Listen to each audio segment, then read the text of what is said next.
শুধু টিকিট বিক্রি করেই 13,26,00,000 টাকা আয় হয়েছে বিপিএলে, যা আগের প্রতিটি আসরের টিকিট বিক্রির চেয়ে দ্বিগুণেরও বেশি। শুরুতে যে টিকিট বিক্রি নিয়ে হয়েছিল সবচেয়ে বেশি সমালোচনা, সেই টিকিট বিক্রিতে বাজিমাত করেছে বিসিবি। আরও বিস্তারিত থাকছে প্রতিবেদনে। বিপিএল 2024-25 শিরোনামেই ছিল দিন বদলের কথা। দেশ ও বিশ্ব বদলানোর অঙ্গীকারে শুরু হওয়া বিপিএল এর প্রথম দিনই সবচেয়ে বেশি যে ব্যাপারটি নিয়ে সমালোচনা হয়েছিল, সেটি বিপিএল এর টিকিট নিয়ে। টিকিট না পেয়ে বিসিবির গেটও ভেঙেছিল টিকিট প্রত্যাশীরা। তবে বেলা শেষে এবারের বিপিএলে দর্শকদের ঢল নেমেছে খেলাগুলোতে।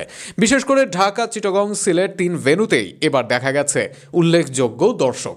রংপুর, বরিশালের ছিল আলাদা ফ্যানবেজ, অন্যদিকে ঢাকা, চিটাগং আর সিলেটের ছিল নিজস্ব ভেন্যু। আর মাঠে দর্শক আসার সবচেয়ে বড় কারণ ছিল মাঠের রান। প্রতিবারের তুলনায় বাউন্ডারি ওভার বাউন্ডারি মারার রেকর্ড এবার ছাড়িয়ে গেছে বিপিএলে।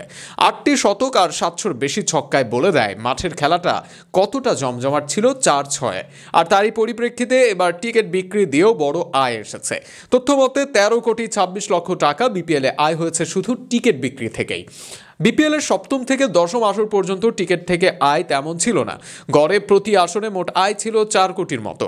সে সময় টিকিট বিক্রির বিষয়টি বিসিবির হাতে না থাকায় আয় কম হতো বলে জানিয়েছেন সংশ্লিষ্টরা। এবার বিসিবির পক্ষ থেকে কমিটি গঠন করে টিকিট বিক্রির উদ্যোগ নেওয়াতেই এমন সাফল্য। ক্রীড়া পরিষদের নিয়ম অনুযায়ী টিকিট বিক্রির অর্থ থেকে 15% পাবে বোর্ড। টুর্নামেন্টের শুরুতে টিকিট নিয়ে অব্যবস্থাপনা থাকলেও বিসিবি সেটি সামলে নেয়। অনলাইন ও ব্যাংকের মাধ্যমে টিকিট বিক্রিতে দর্শকরা সাড়া দিয়েছে। অনলাইনে টিকিট বিক্রির ফলে বেড়েছে আয়ের স্বচ্ছতা। 2025 বিপিএল এর প্রায় 60% টিকিট বিক্রি হয়েছে ডিজিটাল মাধ্যমে। বাকি আয়ের উৎসগুলো অনেকটা আগের মতোই ছিল, কেননা বিপিএল এর টাইটেল স্পন্সর ও টিভি স্বত্ব বিক্রি হয়ে গিয়েছিল আগেই। তবে বিপিএল এর আগে 3 ভেন্যুতে কনসার্ট বিপিএল শুরুর আগে বিপিএল সম্পর্কে সবার দৃষ্টিগোচরে সাহায্য করে। আর এটি এবারের বিপিএল এ দর্শক উপস্থিতির অন্যতম কারণ। কোনো সূত্র বলছে, যাতে বিপিএল এ তারকা আনতে সমস্যা না হয়, তাই আগামী বিপিএল শুরু হতে পারে এই বছরের নভেম্বরেই। অর্থাৎ 1 মাস এগিয়ে এনে বিপিএল এর সাথে অন্য দুটি লিগের সংঘর্ষ এড়াতে চায় বিসিবি। এমনটা হলে দর্শকদের আগ্রহ আরও বেড়ে যাবে, তা আশা করাই যায়।